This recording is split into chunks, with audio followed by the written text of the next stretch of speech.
Peace, peace, peace. This is Brother Garfield. This is the Brother Garfield podcast. This is episode number 5. And today I got a special guest, Mr. Vegas, dancehall reggae artist who's been in the business for so many years. I don't even want to keep count, but he still look like a young teenager doing his thing, still in the business. All right. But we're not here to talk dancehall music today. We're here to talk about some issues that are definitely affecting the culture, the socio-economic culture of Jamaica and a lot of different cultures worldwide. It's not only a Jamaica problem. I just want to say that pedophilia, cults, sexual abuse, those type of things he's been talking about a lot on his timeline. And I do want to say to everybody that's watching, hold on one second, family. Yes, I did. Yeah, that this is not an issue that's a Jamaica problem. Because when you talk to people, hold on one second, family. When you talk to a lot of people all over the world, especially folks who live in the Caribbean or in America or in Africa, you see the same type of issues that we're about to talk about. So, ladies and gentlemen, let me introduce you to world-renowned dancehall reggae superstar, Mr. Vegas in the building. How you doing today, brother? Bless up, bro. Bless up, bless up, bless up. Give thanks to the reasoning. And it's like I like what plan with the same New York at my brother. It's like we in sync. All right. That's a short one. Yeah, man. So let me start off by saying, lately, I don't know if it's the last year or 2 years, but you've been doing a lot of work regarding pedophilia. And what made you get into that conversation on your social media? Because you're taking a risk on your major platform. You have over 1 million followers on Facebook, and you're taking a risk because a lot of people don't like to address these private issues in public. So, what made you decide to do that? Um, I think it was over 10 years ago. Let me just put it there. Over 10 years ago, there was a case in Jamaica of a 6-year-old child. Her name is Shanika Anderson. And she was around the market with her mom, with her grandmother at the market. And Mhm. she wandered off um, out of the eyesight of her mom, of her grandma, and someone kidnapped her and raped her. And it was so gruesome where the reporting had to be, edited, Mhm. to fit airtime based on how gruesome the act, how gruesome the act was against her. So it was a real wake up call, for me. And then I, of course, after I started getting children, Mhm. I was like, yo, I want to be the voice, out there that speak against these things and try to bring some of these criminals to justice. Yeah. Right. So whenever I come across a case or I see there's a threat within the society, it doesn't matter who it is. It's what I say. It could be R. Kelly. Yeah. Mhm. I have to, point to it or point it out to let people know that do not just trust people because of their social status. Yeah. If someone has a history of this type of behavior, that person must not be overlooked, and say, okay, years pass by and that person is not that way anymore. Mhm. Because I believe that pedophiles, they never stop. I believe it's a sickness, um, a biological sickness that must be addressed, by professionals, and even then, they must be monitored. You know, growing up, when I reached to America and when I got here, it was like I was very young. And every Jamaican woman, most of the women I've dealt with since I've been here, 99% of them are Jamaican.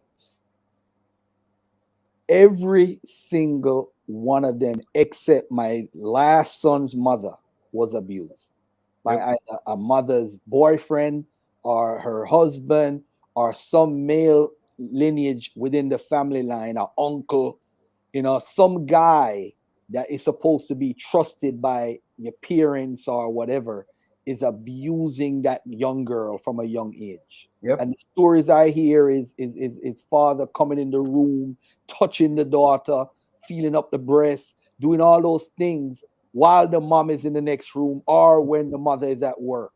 And I'm sure you've heard multiple stories Have you met? It's rare to find a woman that has not been abused growing up in Jamaica. It is just a sickness that's just beyond comprehension. I've dealt with situations where women actually um, go into some form of um, or breakdown, or women going like they go into a different world, or they revisit where it happened during sexual intercourses, or just by just them falling asleep and having nightmares. I've dealt with that. I've dealt with situations where women could not have orgasms because of the trauma. And whenever there's a point of orgasm, they actually, um, it's like they revisit the scene of what happened to them. Hmm. I've seen that. I know of a situation. I was with this girl, and some guys kidnapped her. Yeah. And they had her in the bushes for like days, taking turn and doing whatever they were doing to her. So the guys, they wanted like ransom. So they called her father, and the father called the police. So the police arranged for the guys to collect the ransom. And as soon as one of the police played the father, one played the, a taxi driver was a police, so forth, so on. So the police that played the father, as soon as he stepped out the taxi, one of the guys shot him and killed him. And every year, Mm-mm-mm. when it is the policeman's birthday, she goes into this state where she's traumatized all over again. And at some point, she actually blames herself for the death of the policeman. So there are victims out there who actually are that have dealt with that, that blame themselves for whatever happened. Worse if there is some form of fatal ending. Very interesting. The other day I heard Maka Diamond doing a live stream, and she's a very, very dear close friend of mine who I've known for over 15 years. I used to do her birthday bash in the Bronx every year. And I never knew what she talked about live on the air. And up to this day, I said, I'm not even going to ask her, even though she said it live. I said, I'm going to just leave it alone. I just said to her, whatever you're going through, just know that you still need therapy Right. for it. And all these women, by the way, who have been abused, don't think you're going to go through the rest of your life without having some form of therapy to talk to get the mental health help that you need. Don't think you're going to tough it out because you're Jamaican and you're going to tough it out because you're carrying that baggage with you to your whole relationship with it, whichever man you're with. And then you're carrying that baggage on to your children if you have children. And, it doesn't stop until you get therapy. So for somebody like Maka Diamond, who I love dearly, I always say to myself, the cycle is not going to stop until you get therapy. What do you think about the woman now, as far as what we need to do in bringing it out? But they have more confidence now, seeing that somebody with your statute with popularity talking about it. But what about what do they need to do to recover or to what, because the person who do it to them normally can't be found Right. or they won't be able to atone for what they did to that person. But what can that person who have been abused do today? Well, in the case of Macadam, and I don't think it was sexual. Right, Maybe that was physical. I'm sorry, that was right. physical. It's My bad. just as it's a problem in the society where physical abuse and sexual abuse by men is prominent in the society. But for the ladies, first thing we have to understand, it's a taboo subject, especially with little boys. Mhm. Yeah, it's a subject that a lot of women rather to keep it where it is or keep it buried. Because, for example, let's speak about Tanya Stevens.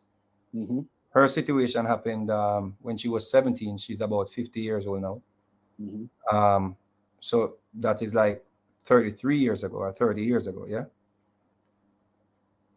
How many people are going to believe, even if she come forward and decide that she's going to out the person that did it to her? How many people are going to believe? Um, so a lot of these women are suffering in silence. One, and therapy may help, but they still have to be living this lie. Yeah, it's a whole difference when you can talk, when I can come link you, Garfield, and I have a problem and I see you as a father figure or I see you as a brotherly figure, right? Mm-hmm. And I can come talk to you one on one, but the predator or the perpetrator is still out there, and I have to deal with that person, especially in the workplace. You see what I say? So Tanya Stevens just spoke about the person is in music. Maybe she has to do a show with this person at the same stage. You see what I'm saying? Mm-hmm. So she basically is being victimized all over and over again. So I don't think the amount of the best thing would have been for the society to embrace these women when they come forward and stand with these women when they come forward. But unfortunately, we do not have that type of society because people are ridiculed when they come forward. Right. You know, I remember just the other day, Major Hype was like one of the most popular comedian, Right. and the situation that happened with him and his fiance, and people were actually, I saw people siding with him, and people were like, "Yo, you know, idiot girl, whatever, whatever." And as soon as he said he was molested, Mm. everything changed. I Right. don't even see his video showing up on my timeline again. Right. You understand? So in our society, it's a very taboo subject, especially with little boys. It's not just Jamaica. It's a matter. I think it's a whole African diaspora. Mm-hmm. People in You the know, where it's difficult for little boys to come forward, and the same with women. A lot of women, especially when it happens in the family, the family turns against people who come forward. yeah. 'Cause Our family members that come forward.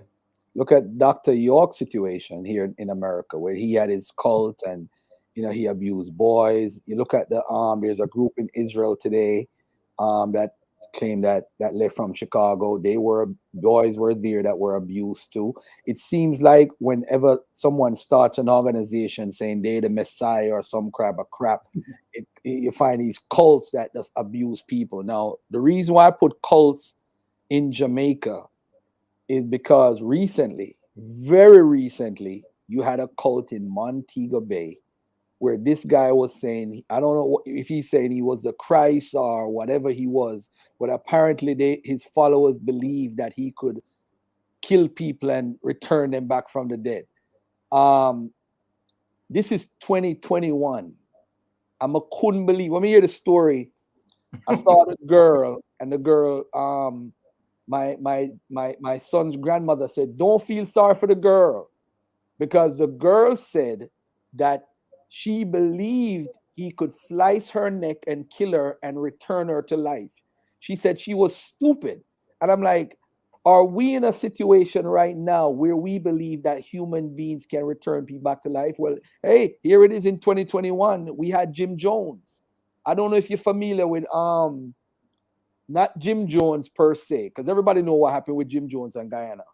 Did you know that he had recommended the men take enemas if they wanted anal sex? Did you know about that part?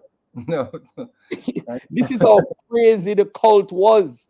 If you wanted Jim Jones to have sex with you as a man, it was told to have an enema to clear out the passageway or whatever. This is how crazy cults are for men and women, you know? But talk about this cult in Jamaica, my brother. This is craziness. cultism is a major problem in Jamaica, but the Christian society, whenever one shows up, they distance themselves from it until another one shows up and another one shows up and another pastor molests children or so forth and so on. You have to understand that the church in Jamaica is protected by the law. Mm-hmm. On the books, presently on the books, it's unlawful to make noise near a church. So if a church is going on and you go, you're gonna make some noise. That's a felony. That's a crime. Excuse me. So the church is protected. So a lot of these churches that you see in Jamaica, especially since the digital era or the technological era came about, people are reading more now, and a lot of things in the Bible, especially in the New Testament, they are not plausible stories. Mm-hmm. So there's a shift back to the Old Testament, and in the Old Testament, there's a lot of blood sacrifices. So the Mr. Montague, I think his name is Montague. That was the security minister of security. He actually put out an article. Our article came out in Observer where he actually saw altars all across the country. People setting up altars, and once altar set up, and he's warning about blood sacrifice. Wow. And this is before the cult pastor in Montego Bay started, his thing. Mm-hmm. Or that started, or before that came about. This was like 2018 that Robert Montague said this, Mr. Robert Montague. So the cultism in Jamaica is a big thing, but of course people are protected by let people believe what they want to believe, let people live them life the way they want to live them life. So it takes us back to the argument of what do we do when someone believes that the pastor can resurrect him or her and that person get them throat cut. And so I say, are we going to look at them as victims? How do we look at them? That's a question I still have, because I have a mixed feelings when it comes down to that. I don't know how to feel. Right. I no longer know how to feel. And the sad thing about it is parents are getting their children involved. And the children are who I'm more worried about. Case in point, this leader from the cult church, he was living with all little boys. And nobody said anything. And that is not, listen to this. It was proven that he was living with all boys, all young men. They came forward and they were telling their story. They were doing the news rounds. Interviews, right. Yeah. And these boys were actually saying, this man lived with us and he treated. But they stopped short of saying all that sexual thing. Of course, TV is going to redact those things. Out. Right. So nobody is alarmed about little boys living with this man and a 16-year-old who actually put a letter out on the internet. Before this happened, before all this came crashing down, mm-hmm. a 16-year-old put out a letter and detailing how the man picked him up at a bus stop when he was 16. I took him to his house and he lived there with all boys. And the man actually went on to violate him. And, nobody even is paying attention to that. And that is not just the only case in Jamaica. But unfortunately, there are many cases in Jamaica. There's a pastor right now who's keeping church in the ghetto of Spanish Town Road. He was convicted in America and deported. His name is Michael Clear. He was convicted in New York, in the Bronx. Right. I remember him. Mm-hmm. Of raping a 9-year-old, getting her pregnant when she was 12. Wow. And raping a 14-year-old. He admitted to these crimes. So this is not like a jury found him guilty. Mm-hmm. He admitted. This man actually took a plea deal. Mm-hmm. This man is keeping church in Jamaica, bro. And the government, and when I speak about it, people come at me. It's just like Mr. Handsome. I burn him out for 2 years straight until him come admit say him sick. Him come admit to the same Christian people him say him have a problem. He needs help, but them not hear that part there. When a person actually reach to the point where them tell us that them need help, but he's still allowed around little boys to this day, right now. When he violated a child in New York, did 2 years, got deported, or self-deport himself, which there's no difference in that. The government, the US government just did not spend the money to deport him, they just make him deport himself. And of course, him reach Jamaica and the laws here, is so, beneficiary to predators. Where him just walk into society. That's... Is he the one whose wife was trying to cut a deal or trying to negotiate a deal with one of the victims in Jamaica? Was it his wife when he got arrested recently? One of them wife, they try to work out a deal. I saw it on your timeline where the victim in Jamaica, she tried to tell the victim not to tell the story, and the mother of the victim also. No, that was a pastor and a little girl. The pastor's wife link up with the child's mother, mm-hmm. and the child's mother, everybody was in on this. Whole thing for the child to say is lie she telling. Wow. So why would the mother do that for her child? One, because they're controlled by the pastors here, and it's sad to say that these people are conformed to the point where they believe that what they're doing is right, and they should not cast any stones. And it's a sad situation here, especially here in Africa. That's I said, the whole African Diaspora, right? diaspora is like crazy, crazy right now, brother. Crazy, crazy. Oh man. Religion has destroyed black people to the point where sexual assault is happening in the church. Yeah. And With a you would think blind this is eye. the last place for this to happen. Because remember, we grew up in church, we never expected Mhm. them thing that could ever happen. You see what I say? And this is what, unfortunately, is what's happening. You know, I think one of the reasons why we haven't recovered through all this plantation teaching of religion and so forth is because we have overlooked the abuse we have gotten. The abuse we got mentally from the slavery is still there. But to add on to it with the pedophilia and the sexual Yes. abuse and the physical abuse and women in the industry have to worry if they have to sleep with this producer or this artist to make it. And it seems like we are our own worst enemy. We have become what the enemy was to us. What do you think But about the whole thing about um, women, especially in the inner cities, where women will actually give their daughters to the best bidder.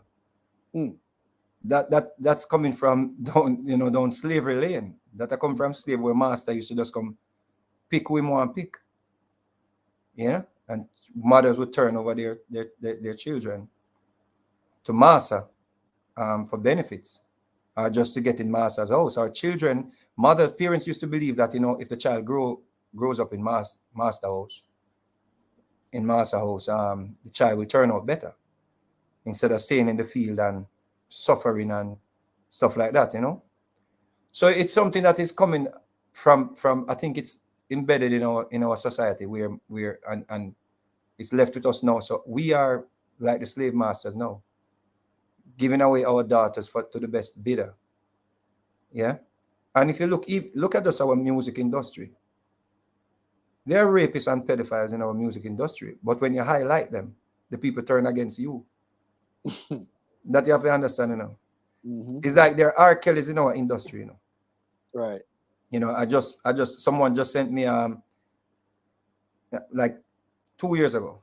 Somebody sent me and I look at the birth paper. It's one of the biggest dancehall artists. Got a 14-year-old pregnant when he was 20. You know, that she gave birth when she was 15, and he was 21. So basically, he was having sex with this child when she was 14. But people seems to believe that at 20 it's okay to have sex with 14-year-old Mm-hmm. or 14 years old.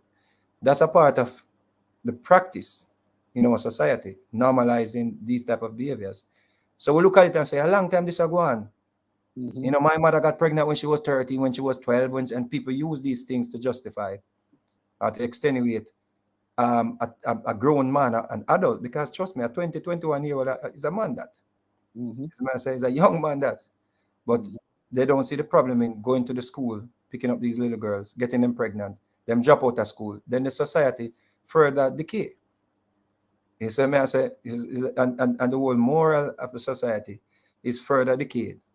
Yeah, so because these little girls, they don't get any form of education where them can move on from the pregnancy there. So they end up with a pregnancy, another pregnancy, another pregnancy, and then these youth them grow up now in the inner city. Them not have no education either because the mother can't even relate to the children, and because the mother, when she reached 20, when she reached 20, when she reached 30, this child, is a big child. Maybe she don't even know how to deal with him, how to discipline him.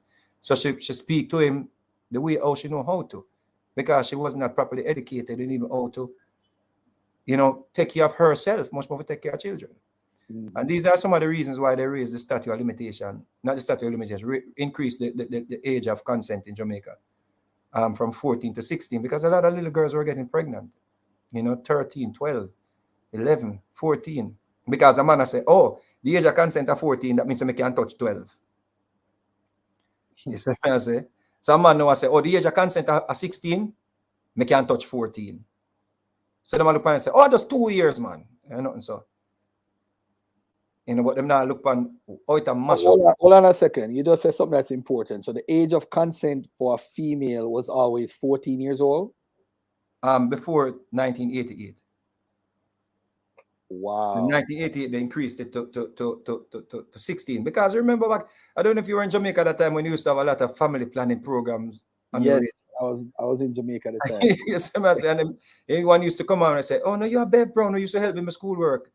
And 2 is better than too many. 2 is better than too many, right? I remember that. Those are some of the reasons why they had to be running so many programs and commercials on the radio to stop childhood. Remember, sensitive protection, you're not ready for baby. Mm-hmm. These things were literally happening in the society where little girls dropping out of school, conductors on the bus them, the driver up on the bus them, little girls in the bus them. Bus 13 Yeah, bus. man, the pretty bus them. In North Carolina, I think today 14 is a age that they can actually in America. So don't think, let's not let America off of the hook, because there's certain states where they had tried to condemn the Muslims the other day, and the Muslim then point out that in some of your states you could still have sex with 14 and 15-year-olds legally and marry them and all that stuff. I think the both persons age has to have some form of similarity. I think it's not just a big man can have sex with a 14-year-old and get off the, because I was looking at that law as well. Some state them, the age of consent is less, but in many of the states where people might try to make an argument that the age of consent is 14 in the society. It's not 14 for a man, we are 21. It's like children. Yeah, if something should happen with like a 15 and a 15-year-old. Okay. Yeah. All right. I think that one of the states is that if they have permission, they can marry a youngster less than 16 or something to that effect, no matter what age the boy is. Right. But I think this is an issue. What moving forward, what do you plan to do? Do you plan to have a group in Jamaica that deals with pedophilia and like a hotline? What do people do right now in Jamaica or all over the world? Is this something that we need to focus on more? Because see, I don't see a growth. We claim that we have freedom, right? Right. And it seems like our freedom means to adapt the ways of what the slave master used to do. If you look at these old Al Capone movies, right? Like Untouchables, it seems like even the drug dealers that we have in whether Jamaica or here are trying to emulate these white folks that used to be gangsters. So now they want to be like how they used to be in the movies. Facts. We don't have any innovation in what we do anymore. We're just trying to emulate what Master used to do. So it seems like we don't have a growth in our livelihood as a people. So if they used to abuse children, they used to abuse us in slavery, we feel if we have power and money now, we should do the same thing. For example, Bill Cosby, he saw them drugging up all these females. So he's like, I'm rich. I could do the same thing they used to do. Only thing now, we're not going to let you off the hook. Right. Or you get catch, you're not going to get off the hook. R. Kelly has money. He feels he can shoot videos with 14 and 12-year-olds and 13-year-olds and get away with it because that's what he feels he could do. He's repeating a cycle that he grew up on seeing. So that's probably one of the major focuses why we haven't improved as a group. Over 50 million Americans here, Black Americans in America, but why is it that we still stagnant as a people? Because as you said, we're still trying to find ourselves. We have no identity. Mm-hmm. That is one of the major problems with us Black people. Now we're trying to identify with, case in point, a white Jesus then. Mm-hmm. We get to the point where we now say, oh, Jesus could not be white because the white people then start telling we now say Jesus not white. Mm-hmm. Exactly. So we know we couldn't decide that prior to the white people. Prior to the white folks saying that. So they had to create Google and YouTube for someone to tell us. And when we see white people saying, like we see Oral Roberts say, oh, Jesus was born in this part of the Middle East, and he could not be white because the people on the side, they didn't have a color skin. And people like, oh, so in black then. And them drop some Bible verse and they support that narrative. So them not even try to find something with them with some image will even look like them. Something more of a reflection of them. So we have no identity. In Nigeria, we have the biggest Jesus statue. In Brazil, the White black, one. the biggest Jesus statue. So the problem we have an identity crisis. So we just emulate, as the way you say, everything that Massa did and everything that Massa is doing. And if it's a norm in some societies, we adopt it. Yeah. And that is what is killing us. We don't stand for anything, basically. In a nutshell, we don't really stand for, we fall for everything, so we don't stand for nothing.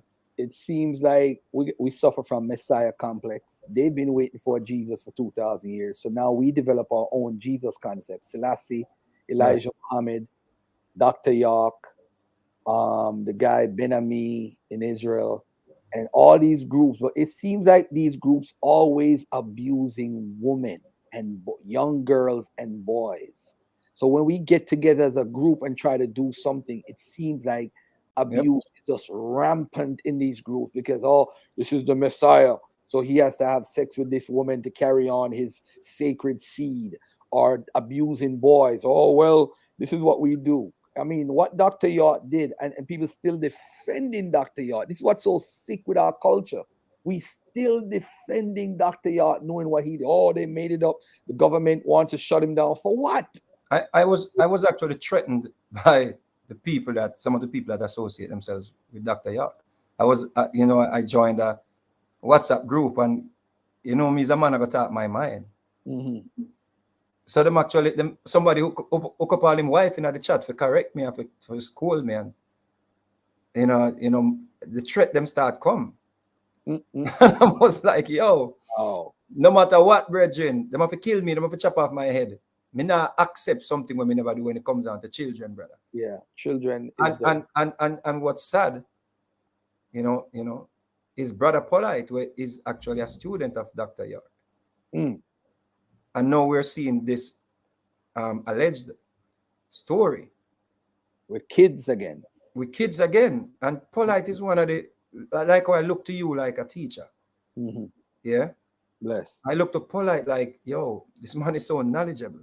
Mm-hmm. And you would think so them people here, and this is just alleged at this point.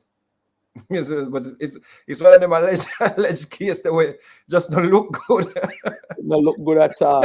Alleged or not, as we say. It just don't look good. That don't look good at all. Even the story from what you hear from his side, it right, just don't sound good at all. So to bring it back to the point where you say, it's like we're not growing. You see me I say, because when somebody come forward and we say, yo, that person I look like we're gonna move the needle. That person I look like we're gonna get somebody where people will listen to. You have the knowledge in a health, you have the knowledge in a religion, so forth, so on. It's like, you could set yourself at a point where, people could, rise.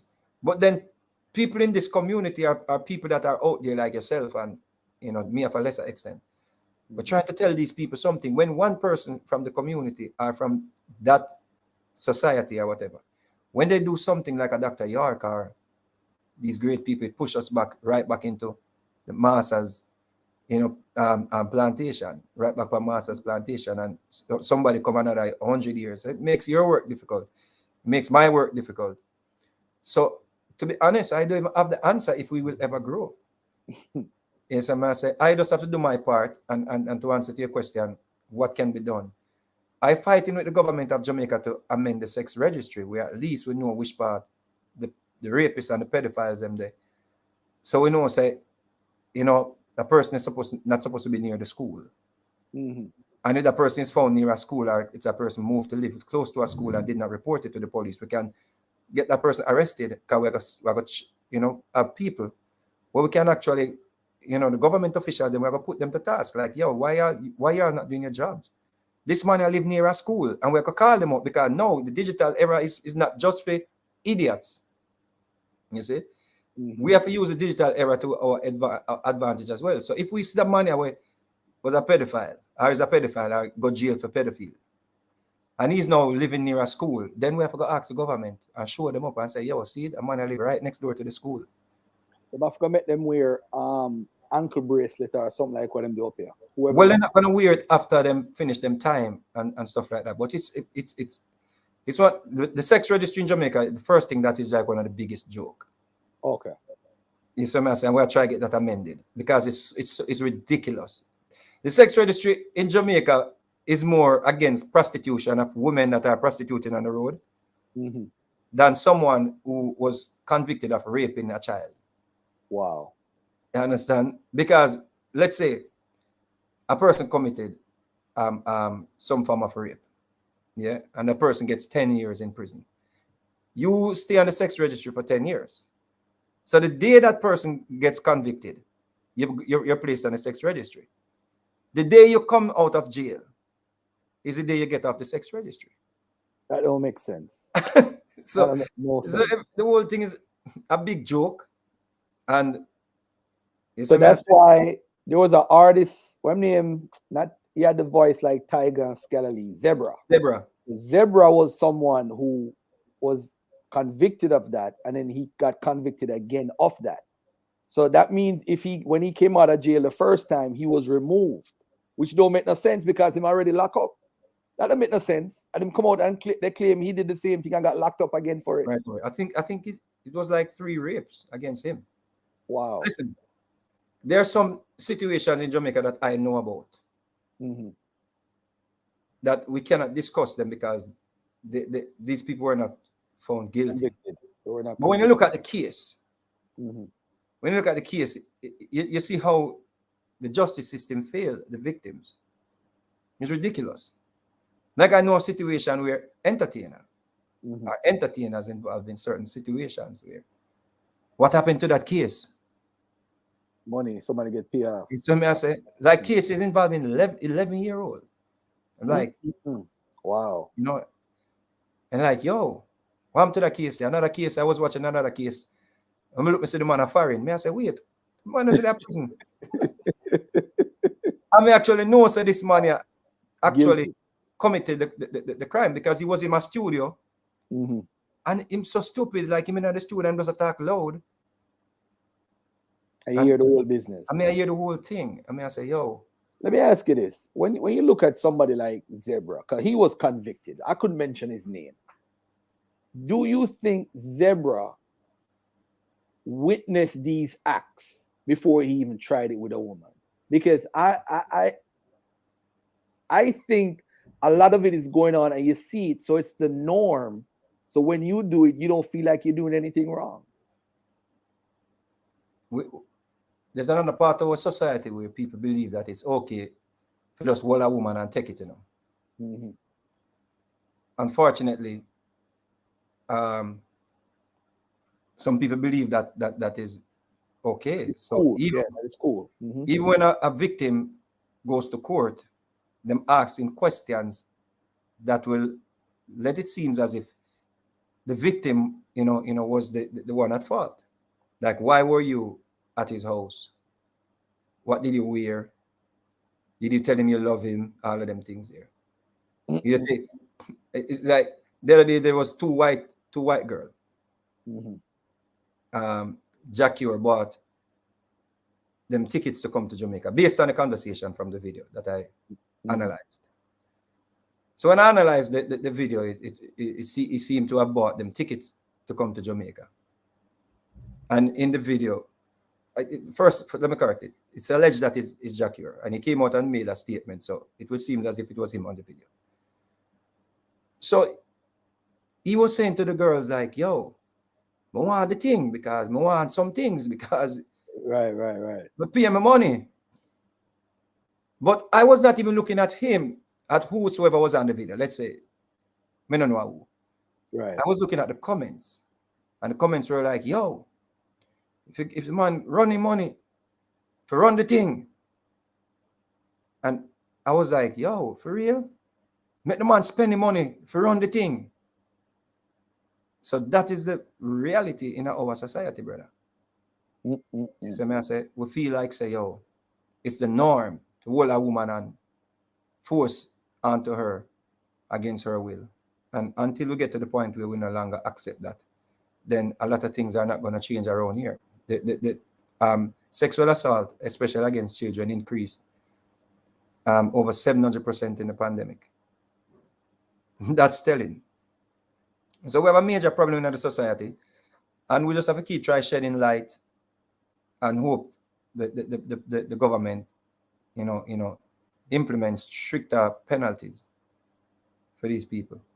All right. I mean, continue doing what you're doing on social media, bro. I'm behind you. I'm sharing the posts because I think it's a problem that we need to end the cycle of rape and abuse, the pedophilia. No matter where Africans are in the diaspora, it seems to be a problem with us. Back in the days, in America, even in Jamaica, people used to have fears of different groups of the slave masters and white folks riding out like Ku Klux Klan coming for them. Nowadays, we don't have to worry about that. They don't have to worry and do that no more because we are internally shooting and killing one another more than anything else. The self-hatred is out there. And it seems like we are superwoman. The women are like superwoman to white folks because they look at them like, oh, they can't be raped. They superwoman, So we don't believe these stories. So I love what you're doing, bro. Keep doing what you're doing, and we watching. We're proud of that. Somebody's asking if Tanya Stevens mentioned the name of the person. I don't think she did. I don't think she ever did. Did she ever mention a name? Not like calling out the person's name, but I guess if you're in the industry, you have an idea who who claim say you don't know who, you just don't want to know who. Shut up. You understand what I say? So right. It is what it is. But she can't. If she come forward, come call the name, it not gonna change anything. And she chose to have that person there. She chose to have the upper hand on that person there. A fear way for heal. Right. Because she not gonna put it out there for say, yo, they might go ridicule me because I call somebody's name. Is that what I say? Right. All right, cool. Hey, I'm gonna leave it right there, man. This was a powerful interview. And I don't know if you know Simon Templar from back in the days, the 80s, King Simon. He just hit me up and say, "Mo, do an interview with you. If you need to connect with him, I'll set that up." All right. So yeah, man. But I just want to say thanks for taking out the time. And how long are you gonna be in Jamaica? So may I leave sometime next week. I'm going to Vancouver for a Christmas show. And then after Tartola. Yeah, I'm actually going to be in Jamaica next Thursday. I'm going to come down until the 2nd of January. Safe travel and happy holidays, yeah? Same to you, Big man. up to the viewers. Big up on yourself. All right, give thanks for brother. Bless you. Yeah, man. All right. So, ladies and gentlemen, that was Mr. Vegas. Shout out to him for giving us the opportunity and the time to interview him and touch on a very serious topic. If you just came in, go back and listen to the show from the beginning. We touch on some very important topics. And I want to say big up to him for standing up, putting his career on the line to stand up for young girls, for abused boys, for all that's going on with the cults in Jamaica with religion. I just want to say, listen, man, listen. One love to the brother and keep doing what you're doing. Peace and love, family. This is your brother Garfield. Much love, much respect. If you haven't subscribed, subscribe to Brother Garfield podcast. Peace and love to y'all. All right, I'm out. Peace.